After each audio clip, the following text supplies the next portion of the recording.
இன்னும் என்ன சீனியர் சீனியர்னே கூப்பிட்டு இருக்க? அதான் நமக்கு கல்யாணம் ஆயிடுச்சுல்ல, இனிமே அப்படி கூப்பிடாத.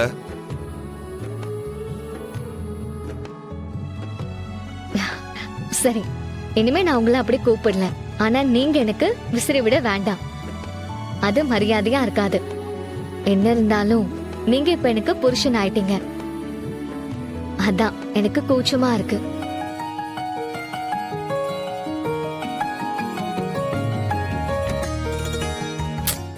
என்னங்க, நான் தான் எனக்கு விசிறி விட வேண்டான்னு சொல்றேன்ல. நீ இப்படி எனக்காக சமைக்கிறதா இருந்தா நான் காலம் முழுக்க உனக்காக விசிறிக்கிட்டே இருப்பேன். யார் சீனியர் வந்திருக்காங்க? உங்க அக்காவா? அதுவா? ஆமா ஆமா ஆமா. சி, கொஞ்சமாவது நாகரிகம் இருக்கா இதுங்களுக்கு? நாமளே போறதுக்கு நாதி இல்லாம அடுத்து உங்க வீட்டுல வந்து இருக்கமேங்கிற நினைப்பு இருந்தா இப்படி எல்லாம் நடந்துக்குங்களா? கருமம் கருமம். இன்றே டவுன்லோட் செய்து உங்கள் ஃபேவரட் ஷோக்களை என்ஜாய் பண்ணுங்க.